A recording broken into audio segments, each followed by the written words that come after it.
Good morning students. आज हम अपनी बुक आरोह भाग 2 का काव्यखंड स्टार्ट करते हैं।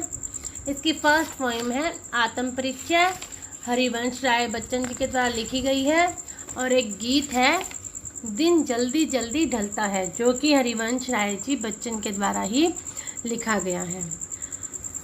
दिन जल्दी जल्दी ढलता है, हो जाए ना पथ में रात, कहीं मंजिल भी तो है दूर नहीं। यह सोच थका दिन का पंथी भी जल्दी जल्दी चलता है, दिन जल्दी जल्दी ढलता है। प्रसंग में हम लिखेंगे कि यह काव्यांश हमारी हिंदी की पाठ्य पुस्तक आरोह भाग 2 में से लिया गया है। इसके कवि हैं हरिवंश राय बच्चन और यह कविता उनकी रचना निशा निमंत्रण से ली गई है।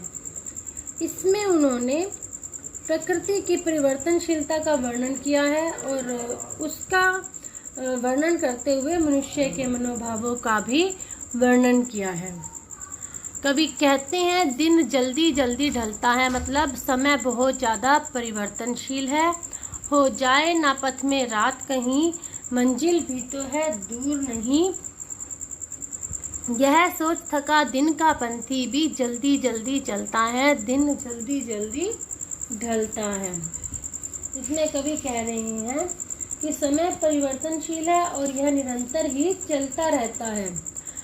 समय कभी भी रुकता नहीं है और समय के इसी परिवर्तन को देखते हुए भी जो दिन का पंथी है, मतलब सूर्य जो सारा दिन चलता रहता है, वो भी शाम होने पर यह सोचता है कि मैं अपनी मंजिल पर जल्दी से पहुंच जाऊं, कहीं रात ना हो जाए। क्योंकि कवि कहना यह चाहते हैं कि मानव का जीवन बहुत ही छोटा है, क्षणभंगुर है, इसका समय बहुत कम है। तो हमें समय रहते ही जो हमारे मन में कार्य हैं, जो भी हमारी मंजिल है, उसको प्राप्त कर लेना चाहिए।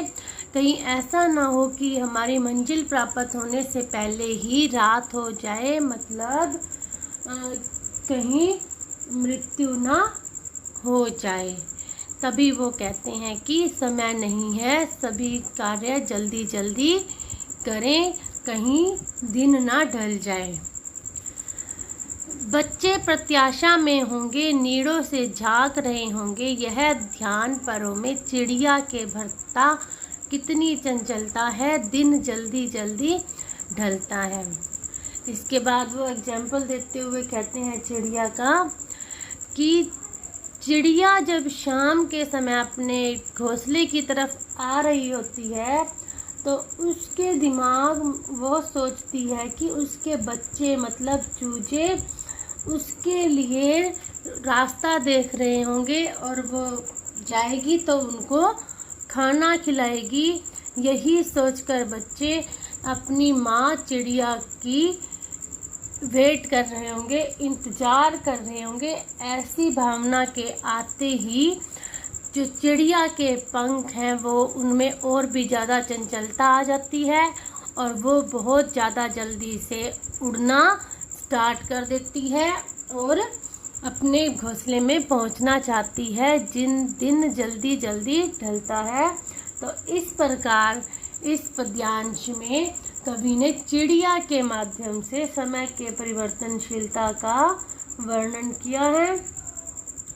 इसके बाद है मुझसे मिलने को कौन विकल, मैं हूँ किसके हित चंचल, यह प्रश्न शिथिल करता पद को, भरता उर में विहलता है, दिन जल्दी जल्दी ढलता है।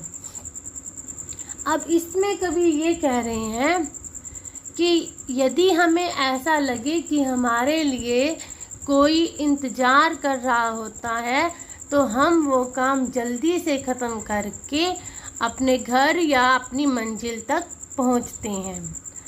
लेकिन अब उन्हें ऐसा लगता है कि मेरे लिए तो ऐसा कोई भी नहीं है जो मेरा इंतज़ार कर रहा हो, तो इसलिए जो मेरे बारे में सोच रहा हो ऐसा कोई भी नहीं है। तो ऐसी बात सोचकर वो व्याकुल हो उठते हैं और यही बात उनके जो चलने की स्पीड है उसमें भी बहुत ज़्यादा स्लोपन आ जाता है, वो बहुत शिथिल हो कमजोरी आ जाती है और उनके हृदय में विहलता मतलब परेशानी भर देती है। दिन जल्दी जल्दी ढलता है, उसके बाद वो कहते हैं लेकिन दिन जल्दी जल्दी ढलता है। उनके कहने का ये मतलब है अगर हमारे चलने का या हमारे जीवन में आगे बढ़ने का कोई उद्देश्य हो तो हम फटाफट अपने उद्देश्य को प्राप्त करने के लिए काम करना शुरू कर देते हैं। लेकिन अगर हमारे जीवन में कोई आगे बढ़ने का उद्देश्य ही ना हो तो जीवन में जड़ता आ जाती है और हमारा कोई कार्य करने का उत्साह भी नहीं रहता और उत्साह के बिना हमारा जीवन जड़ हो जाता है, चेतन नहीं रह पाता। तो इस प्रकार उन्होंने अब बताया है कि जीवन में कोई ना कोई लक्ष्य होना चाहिए। और इसके काव्य सौंदर्य में हम लिखेंगे, पहले इसका भाव पक्ष में लिखेंगे कि इन्होंने प्रकृति की परिवर्तनशीलता और समय की परिवर्तनशीलता के कारण जो मनुष्य के हृदय में मनोभाव होते हैं उनका वर्णन किया है। काव्य सौंदर्य में बताएंगे कि यह निशा निमंत्रण कृति से लिया गया है गीत और इसकी भाषा तत्सम तद्भव शब्दावली का प्रयोग है।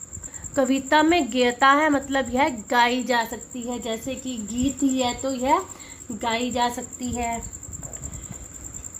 दिन जल्दी जल्दी ढलता है में जो ये पंक्ति की आवृत्ति है इसके कारण कवि ने बार बार यही बताया है कि समय परिवर्तनशील है, इसलिए समय का सदुपयोग करते हुए हमें अपने लक्ष्य की प्राप्ति के लिए कोशिश करनी चाहिए या कार्य करना चाहिए।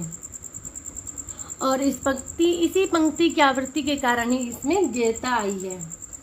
और जो सेकंड पद्यांश था उसमें चिड़िया के मातृत्व भावना से उसके थके हुए प्रयोग में उत्साह भरने का काम करती है, इसका वर्णन किया गया है। मुक्त छंद है, प्रसाद गुण है और बिंब योजना अत्यंत सार्थक है। भाषा खड़ी बोली है, सरल सरस और प्रभावमयी है। तो इस प्रकार इसका व्याख्या भी हो गई और काव्य सौंदर्य भी हो गया। कल इसके अर्थ ग्रहण से संबंधित क्वेश्चन आंसर करेंगे। Thank you.